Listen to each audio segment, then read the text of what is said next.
ويسر لي أمري واحلل عقدة من لساني يفقهوا قولي سبحانك لا علم لنا إلا ما علمتنا إنك أنت العليم الحكيم ولا حول ولا قوة إلا بالله العلي العظيم أما بعد.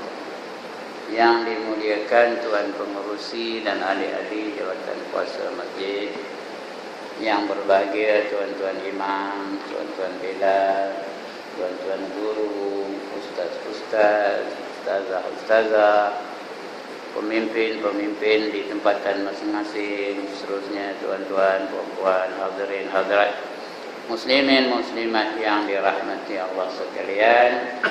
Pertama sekali, mari kita memulakan majlis kita ini dengan menyatakan setinggi-tinggi kesyukuran kepada Allah Subhanahu wa Ta'ala. Karena pada malam ini diizinkan kita berada dalam masjid yang mulia ini, sama-sama kita membaca kata-kata dari Nabi Muhammad SAW, salah satu daripadanya, supaya kita mengiktibar dalam kehidupan kita, supaya mendidik kita, supaya memimpin kita dalam menjalani kehidupan, supaya sentiasa berada dalam keridhaan Allah, supaya sentiasa mengikuti sunnahnya, supaya kita sedia tunduk dan patuh kepada perintah Allah Ta'ala. Di malam ini kita membaca hadis yang ke-26. Kalau tak silap saya ya, muka surat 30. Betul? Ya, tak betul, bukan betul kan? Mana tuan guru nak ngaji jawab itu? Kalau tak betul pun kalau betul. Dia menjawab betul, betul ke betul? Buka muka surat 30. Hadis yang ke-26. Ya, betul? Betul dah. Dia syak betul tu. Tajuknya, kenapa hati menjadi keras? Kenapa kita dan orang lain ini terkenal orang keras hati? Itu ramai jangan main rokok kecil, tapi main hati tu. Ada tak ungkapan kita itu? Hati benar dia tu. Pasal kita salah bagaimana? Kita rasa atau kita anggap keras hati itu artinya gemuk gaduh. Tak kira kalah menang, kita nak gaduh. Itu nama hati. Hari ini tumbuh kalah, esok tumbuh lagi. Kalah lagi, lusa tumbuh lagi, kalah lagi, tulat tumbuh lagi. Dia kata hati benar dia tu begitu. Sebenarnya dalam Islam, keras hati itu artinya bukan suka gaduh, tetapi artinya keras hati itu dia tidak mahu menerima kebenaran. Itu tanda orang keras hati. Itu makna orang keras hati. Panggil dah ustaz dari mana tu, panggil lagi penceramah dari Kuala Lumpur, panggil lagi penceramah daripada Singapura, dia tetap kopi itu juga keras benar. Tak mahu menerima kebenaran. Sebutlah dalil-dalil Al-Quran Al-Karim, dalil hadis Nabi SAW, tapi dia tetap dengan pendiriannya, keras hati, tidak mahu menerima kebenaran. Walaupun dia tahu itu kebenaran. Dia tahu itu kebenaran, tapi dia keras hati. Tak mahu menerima, tak mahu tunduk dan patuh kepada perintah Allah. Baik, kita baca senang. Kenapa hati menjadi keras?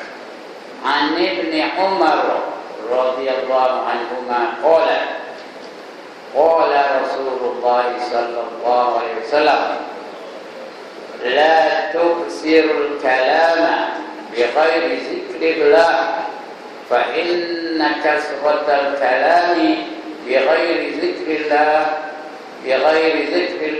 ta'ala qaswatul lil qalb wa inna ab'adan nasi min Allah wa inna ab'adan nasi min Allah al-qalbu al-qas min Allah al-qalbu al-qas. Baik, daripada Ibnu Umar radhiyallahu anhu. Ibnu Umar itu artinya anak si Umar, anak kepada Sayyidina Umar radhiyallahu anhu, Umar bin Khattab. Namanya Abdullah bin Umar. Sebab itu disebut Ibnu Umar. Ya, orang nama Abdullah ni selalu dipanggil dengan nama Ibnu. Abdullah bin Abbas dipanggil Ibnu Abbas. Abdullah bin Mas'ud dipanggil Ibnu Mas'ud. Abdullah bin Umar dipanggil Ibnu Umar. Ya, artinya anak kepada Umar bin Khattab. Dia ni banyak merawikan hadis dan berdampingan dengan Rasulullah sallallahu alaihi wasallam dan sangat fanatik dengan Nabi sallallahu alaihi wasallam. Satu ketika dia tengok Nabi berjalan, jengkut-jengkut, tempak jalan Nabi. Nabi pasal jalan waktu itu sebab sakit kaki, kakinya sakit. Jadi dia jalan berjengkut dah. Umar tengok Nabi jalan waktu itu, bukan Umar anak Abdullah bin Umar ni. Nengok Nabi jalan waktu itu, ingatnya sunnah. Ini aku mesti ikut dia. Dia pun jalan tengok-tengok dia. Tanya, apa kena kaki dengan Umar? Umar juga. Apa kena kaki dengan Muni Abdullah? Dolar lah, apa kena kaki dengan Muni Dolar? Apa jawab dia? Aku tengok Nabi jalan waktu itu, aku pun jalan waktu itu. Itu dia punya fanatiknya dengan Rasulullah SAW. Kasih benar kan Rasulullah. Satu hari Rasulullah tengah naik unta. Entah macam mana unta tu jadi riuh, tak terkawal, berpusing unta tu 3 kali. Abdullah bin Umar ni nampak, ini sunnah Rasulullah ni naik unta ni. Dia pun ambil unta dia tengah hantar unta dia pun pusing unta tu 3 kali. Bila dia tanya orang, dia kata, ayah ini sunnah Rasul ni, dia 3 kali pusing. Aku pun pusing 3 kali. Begitulah fanatiknya dengan Rasulullah SAW. Mengapa fanatik? Kerana kasih benar. Fanatik ini tak salah kalau fanatik dengan kebenaran. Fanatik dengan Islam tak salah. Dia fanatik dengan kebenaran, tak salah tu. Ayahnya pun Rabi itu juga Sayyidina Umar tu. Cukup fanatik dengan Rasulullah. Satu hari dia bertawaf bersama-sama dengan Rasulullah. Dah cukup 7 kali tawaf, dia pun nampak Rasulullah tu nak cium Hajar Aswad. Sudah habis Rasulullah cium Hajar Aswad, dia pun pergi kepada Hajar Aswad. Sebelum dia cium, dia kabur kepada Hajar Aswad. Wahai batu, aku tahu kamu ni hanya batu, tak lebih daripada itu. Tapi kalau aku tak nampak Rasulullah mencium kamu, tak aku siur nak mencium kamu. Pandai dia cakap tak siur tu. Tak aku siur nak mencium kamu. Begitulah fanatiknya dengan Rasulullah SAW. Ini kata ni malam ni kita bicara tentang perkataan daripada anaknya, iaitu Abdullah bin Umar. Daripada Ibnu Umar radhiyallahu anhuma. Kenapa kalau Ibnu Umar ni radhiyallahu anhuma? Mudah-mudahan Allah redha dengan kedua-dua mereka. Siapa kedua-dua tu? Abdullah dan juga ayahnya Umar. Dia kata, mudah-mudahan Allah redha dengan kedua-dua mereka. Kalau Umar aja, tak ada dia radhiyallahu anhu je. Kerana ayahnya tak Islam. Ayah Umar Al-Khattab tu belum Islam gitu. Jadi kita tak kata radhiyallahu anhu, radhiyallahu anhu. Mudah-mudahan Allah redha dengannya, iaitu Umar saja. Tapi dua ni, Abdullah dan Umar ni radhiyallahu anhuma. Dia Umar tu dia dua amal. Itu dia. Sebab kalau jumpa Ibnu Abbas radhiyallahu anhuma, Ibnu Mas'ud radhiyallahu anhuma, daripada dua-dua tu Islam mereka. Mudah-mudahan Allah redha dengan kedua-dua mereka. Ini pun begitu juga. Radhiyallahu anhuma berkata, Rasulullah sallallahu alaihi wasallam bersabda, janganlah memperbanyakkan percakapan selain untuk berzikir kepada Allah Subhanahu wa taala. Maka sesungguhnya banyak bercakap selain daripada berzikir kepada Allah Subhanahu wa taala itu adalah menyebabkan hati seseorang menjadi keras. Nak berzikir banyak-banyak tak apa, iaitu sebutlah nama Allah tapi lain daripada zikrullah, lain daripada menyebut nama Allah, jangan banyak-banyak. Kalau banyak juga, itu menyebabkan hati menjadi keras. Dan sesungguhnya sejauh-jauh manusia daripada Allah Subhanahu wa taala Taala ialah mereka yang berhati keras. Nanti kejap minum kejap. Sama ya, dia tak ada minum, saya seorang ada minum. Itu untungnya dia tunggu tu. Dia ada meja, ada mikrofon, boleh minum, boleh dahaga, boleh batuk minum. Nampak? Dia memang tak nak jadi tok guru. Lain kali semua jadi tok guru ya. Dapat minum pergi semua ya.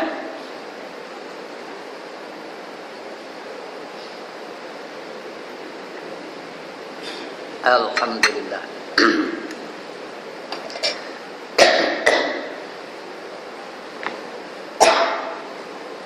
Janganlah memperbanyakkan percakapan selain untuk berzikir kepada Allah Subhanahu wa taala. Kalau nak banyak cakap, berzikir tak apa. Sebutlah dari subhanallah, subhanallah, subhanallah. Atau alhamdulillah, alhamdulillah, alhamdulillah. Atau Allahu akbar, Allahu akbar. Semua itu namanya zikir, zikrullah.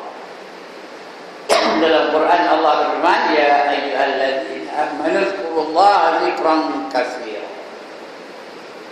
Wahai orang beriman, sebutlah kamu nama Allah dengan sebutan yang banyak-banyak. Ini perintah Allah ni. Tapi kita kadang-kadang macam benci nyebut nama Allah. Apa dalilnya? Tengok lepas mayat.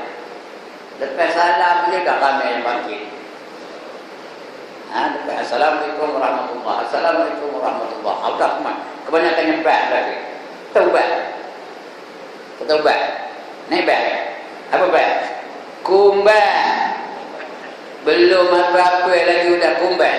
Getik benar kan nyebut nama Allah lah. Dia memang tahu kumbat tak? Tentu lah. Banyak tak boleh kumbat tu ni apa? Bangkit tu. Boleh balik. Getik benar ke dia menyebut nama Allah? Tunggulah. Tunggulah sampai dapat berdoa imam tu. Barulah kalau nak baik pun baiklah. Kerana disuruh kita ni banyak-banyak menyebut nama Allah. Kalau dia bangkit tu dan pergi ke belakang, pergi mana-mana lah, dia duduk dan menyebut nama Allah, dia zikir seorang, tak apalah. Yang itu tak apa. Ini dah apa tahan saja dia.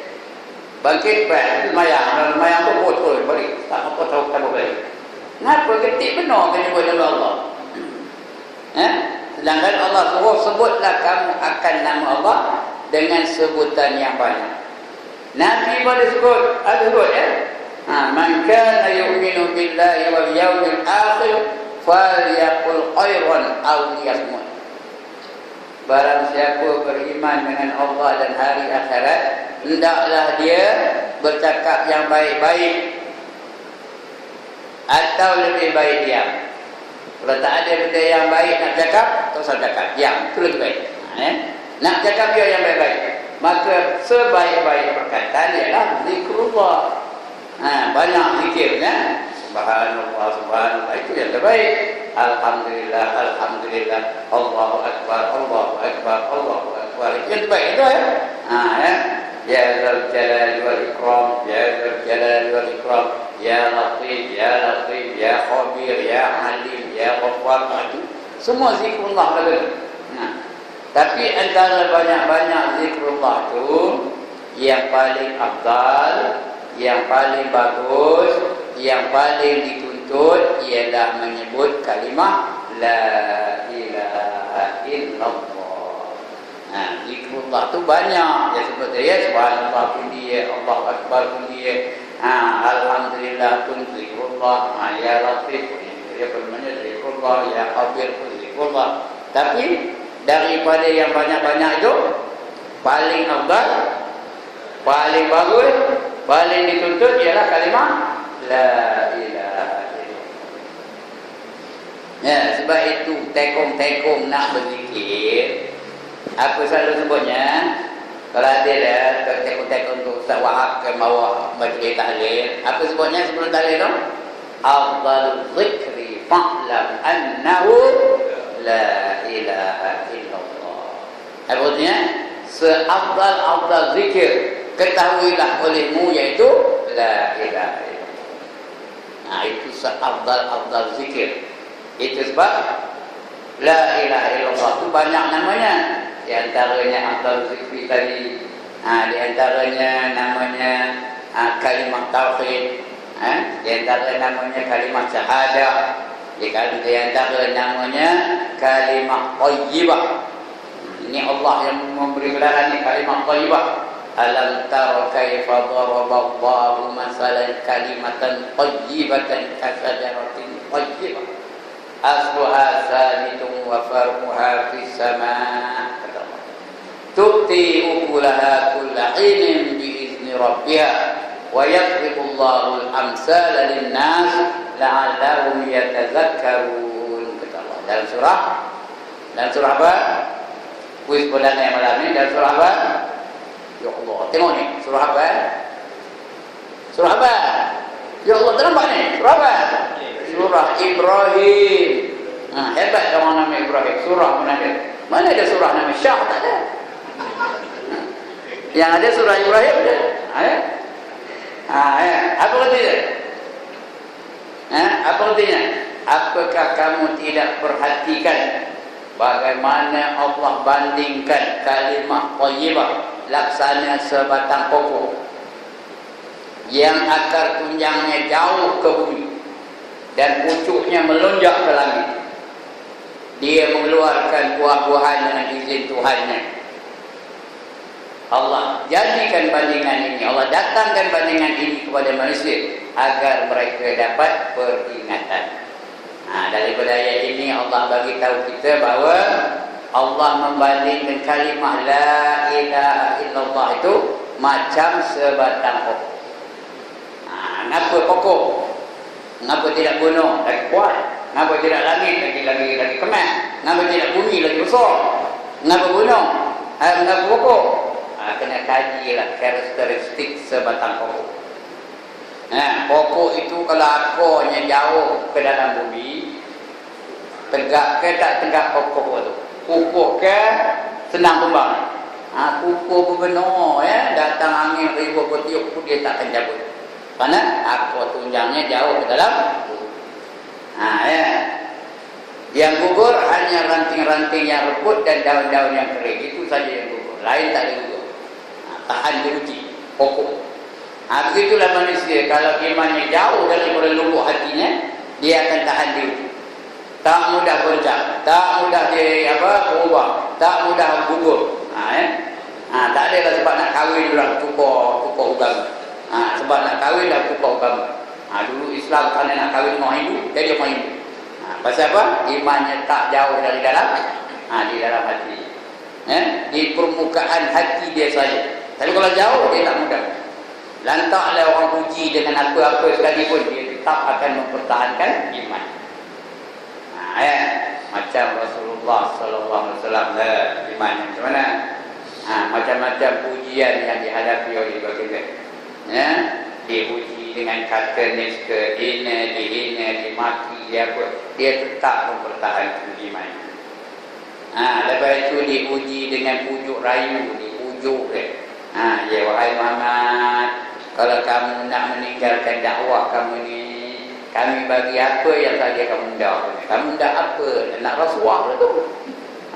Nak dirasuah Nabi Muhammad tu. Kamu dah apa? Kamu dah emas. Kami akan longgokkan emas setinggi bukit Uhud ni. Setinggi bukit Uhud nak bagi emas tu tahu. Banyak ke sikit? Banyak lah tu setinggi bukit Uhud. Siapa tak nak? Emas setinggi bukit Uhud. Kita dapat sebentuk cincin emas pun kata dia tadi. Ngapa kata dia tu? Nunjuk. Nabi Muhammad diam tak jawab. Tak cukup je. Kamu nak pangkatnya. Tak apa, kami bagi kamu Rais Darun Nadwa. Rais itu pengerusi. Darun Nadwa itu Parlimen Mekah. Pengerusi Parlimen Mekah, ketua Parlimen Mekah. Kalau zaman kita ni Perdana Menteri lah. Siapa tak nak jadi Perdana Menteri? Jangan tangan. Buat berdakwah aja. Nak jadi yang kuasa surau untuk muktahan ni ke Perdana Menteri. Dia Nabi tak jawab lagi. Tak cukup ya. Ya, tak cukup. Okey, kamu nak apa? Nak perempuan. Pilihlah mana perempuan yang kamu nak. Nak 1, nak 2, nak 5, nak 10. Kami akan bagi perempuan untuk kamu. Ini lagi teruk, tahu? Senang ke? Nolak ni. Senang ke nolak ni? Kalau ada perempuan yang cantik-cantik, umur 18, 17 datang kalau mau pergi dekat, kalau mau pergi dekat jalan tu nyek. Kalau mau pergi dekat, itu senyum dari jauh dah senyum. Udah ada dekat, Abang Syah. Abang Syah. Pelantik dia tu. Ya tak? Itu Abang Syah, Abang Wahab. Siapa dia cakap tu? Abang Rahim tak ada. Abang Rahim tu tak, tapi siapa tak siuk? Tak ada. Nabi jawab macam mana? Kalau matahari kamu sembahkan di sebelah kananku dan bulan di sebelah kiriku, aku tetap akan meneruskan perjuangan ini sehingga aku menang atau sehingga aku mati, kata Nabi Muhammad. Akan dia kalau nak cuba nak rasuah dia. Akhirnya sampai nak dibunuh Nabi tu. Terpaksa lah Nabi berhijrah daripada Mekah ke Madinah dengan perintah Allah. Bukan kerana nak dibunuh tu, dia berhijrah tu dengan perintah Allah. Itu dia. Padahal imannya jauh dari lubuk hati. Bukan hanya di permukaan hati saja. Jadi lembut hatinya menerima kebenaran. Begitu juga Umar punya kasar, Umar tu garang punya nak bunuh aja. Masa dia belum Islam, apa katanya? Jangan siapa-siapa berani usik Nabi Muhammad. Dia tak sebut Nabi lah. Jangan siapa-siapa berani usik Muhammad di tengah masa perang, masa pedang. Jangan siapa-siapa berani usik Muhammad. Muhammad aku punya. Dia sendiri nak mancung Nabi Muhammad. Tapi Nabi Muhammad tak ada takut. Bila dia jumpa je dengan Umar, terus Umar tu tak boleh buat apa, tunduk. Sebab apa? Membaca ayat Quran.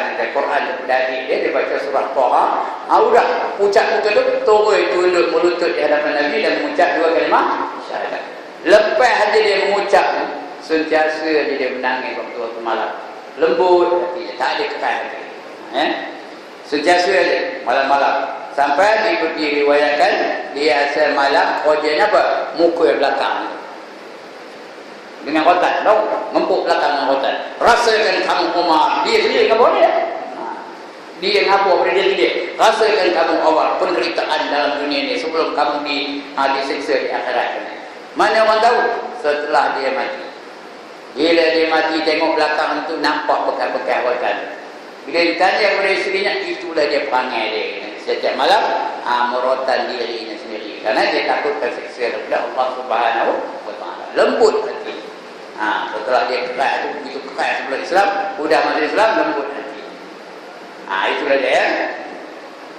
Baik, kalau keras tu dia, jauhlah dia daripada Allah Subhanahu wa taala.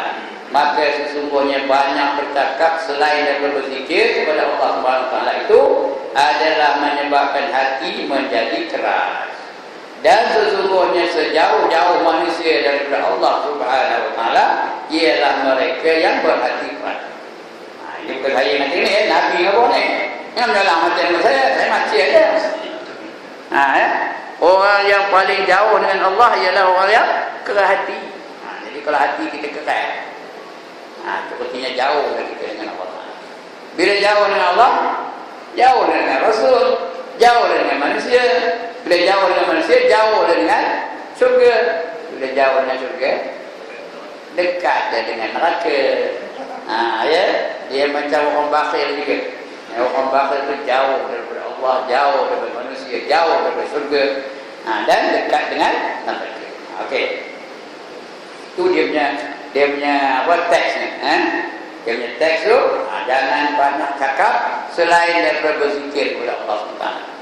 Ada satu hadis lain, tak ada dalam ini, ada satu hadis lain. Banyak cakap, man kasura kalamuhu kasura saqtuhu. Man kasura saqtuhu kasurat dzunub. Man kasurat dzunubuhu fannaru aula bihi. Barang siapa banyak cakap, maka banyaklah salahnya. Dan barang siapa banyak salahnya, banyaklah dosa. Dan barang siapa banyak dosanya, neraka lah yang layak baginya. Sudah saya suruh hafal tadi ni. Sudah hafal ke belum? Apa dia? Betul tak? Banyak cakap, banyak salah. Banyak salah, banyak dosa. Banyak dosa masuk neraka. Banyak dosa masuk neraka. Itu kenapa tu?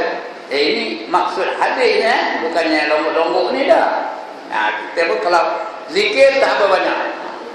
Lain daripada zikir jangan banyak. Jangan banyak-banyak ya. Jangan banyak cakap. Okey, kita baca keterangan. Ketandusan jiwa pada hari ini adalah satu penyakit yang sangat ketara. Sangat ketara sekali di tengah-tengah masyarakat.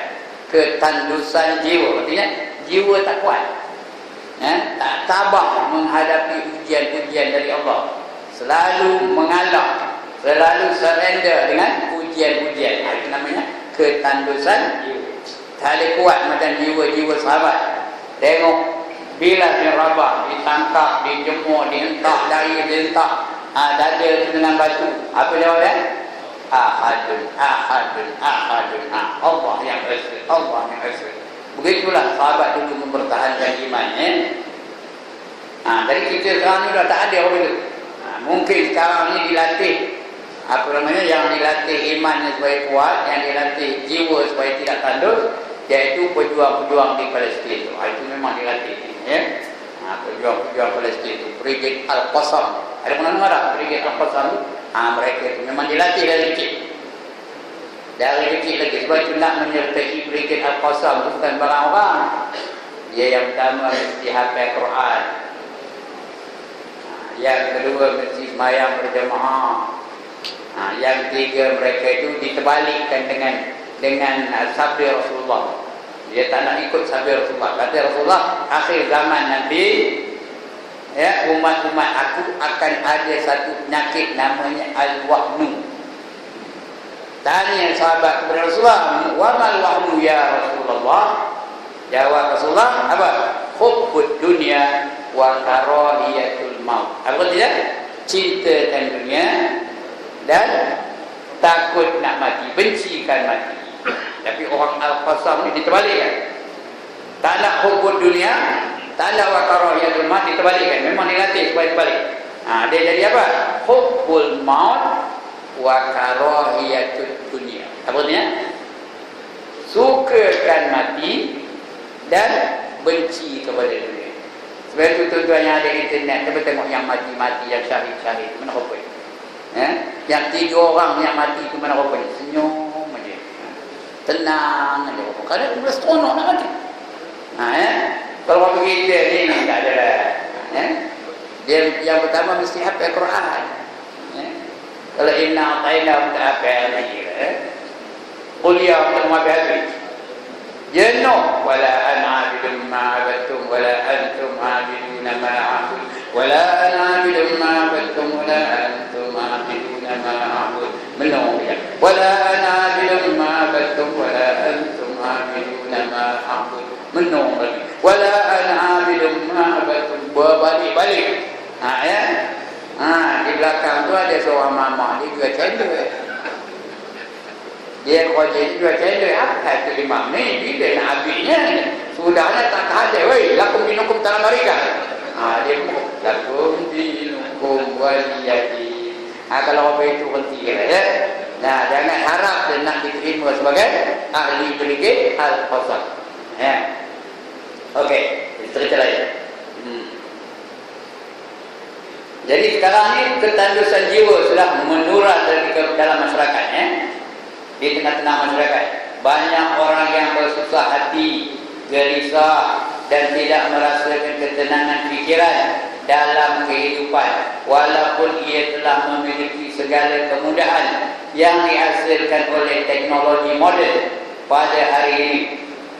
Bahkan jutaan wang telah dimilikinya, namun kepuasan hidup masih belum lagi dirasai. Sebab kebahagiaan itu bukan letaknya kepada harta, bukan letak kepada kenderaan canggih, bukan diletak kepada emas perak, bukan diletak kepada rumah besar, bukan terletak kepada mahligai-mahligai yang tinggi-tinggi, tak ada. Ya, kadang-kadang mereka kaya-kaya tapi hidup tak bahagia. Keluarga tak bahagia. Ya. Yang bunuh-bunuh diri itu bukan orang miskin kebanyakannya. Ya. Tengok bintang-bintang filem tu, ramai yang bunuh diri. Dia macam miskin kan? Tak ada, ya. Yang bunuh diri itu kaya-kaya kebanyakannya. Ya. Masyhur pula tu, cantik pula tu, mempunyai suami yang handsome, dia pula cantik, tapi tak bahagia, gelisah, menderita. Kerana apa? Kerana Allah tak bagi dia bahagia. Ya. Cuba tengok bintang-bintang filem tu, Marilyn Monroe, kenal? Saya tahu lah, yang menunggu dia tahu saya. Yang tua itu tahu lah. Marilyn Monroe tu matinya macam mana? Overdose of sleeping pills. Apa artinya? Tak kira kamu tengok. Apa artinya? Lebih sangat makan pil, tidur, sudah-sudah dah kesan. Kenapa? Dia mempunyai kehidupan keluarga yang terkabut lah. Tak ada tenang juga, ya? Ada seorang lagi paling kaya dalam dunia berdiri, namanya Aristotle Onassis. Ada pernah dengar nama itu? Aristotle Onassis. Pernah dengar? Orang Greek. Bukan Greek ini, bangsa Greece, ya. Orang Greek, ya.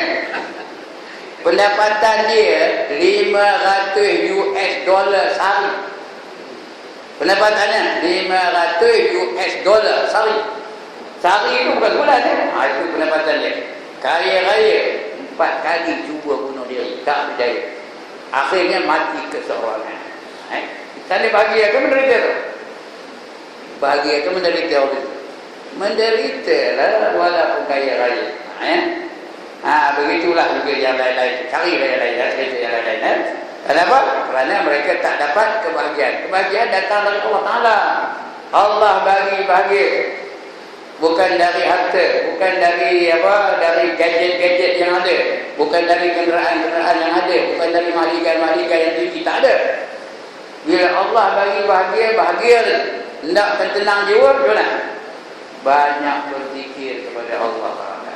Sebab Allah janji, ala bizikrillah tatma'innul qulub, kata Allah, ya. Ketahuilah dengan banyak menyebut nama Allah akan menjadikan jiwa-jiwa tenang.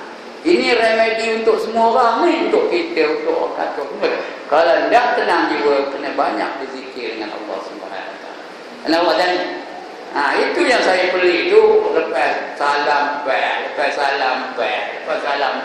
getik benar kena sebut nama Allah.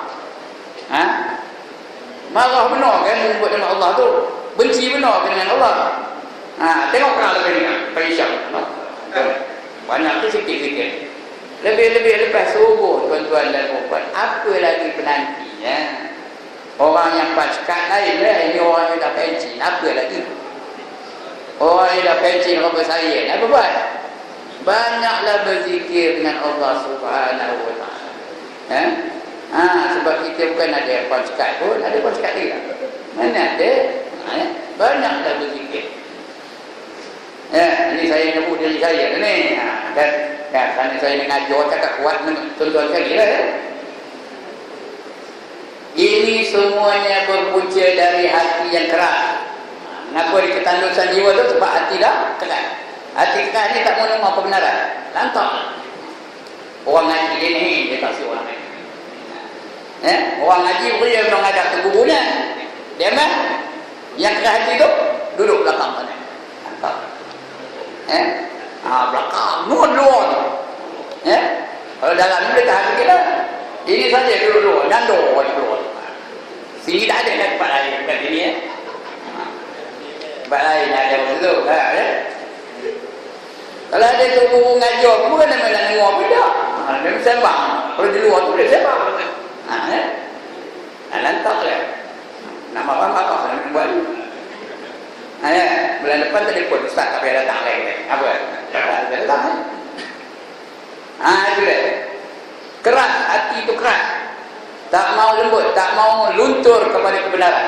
Kita tidak luntur kepada kebenaran, ya. Lembut dia.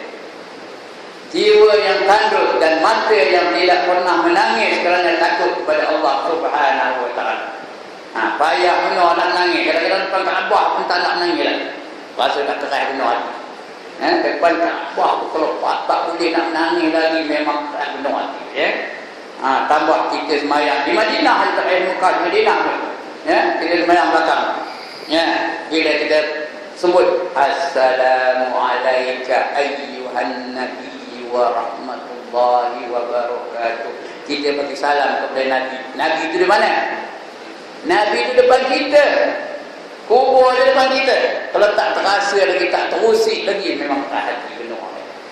Nah, kita sebut Assalamualaikum ayyuhan nabi. Selamat sejahtera ke atas kamu wahai Nabi. Ya.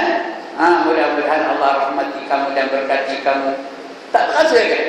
Kalau di Madinah. Di Mekah pun begitu juga. Ya, depan Kaabah tu kadang-kadang ini dia. Ya, langsung tak ada rasa nak nangis. Itu tanda kena adil. Ya.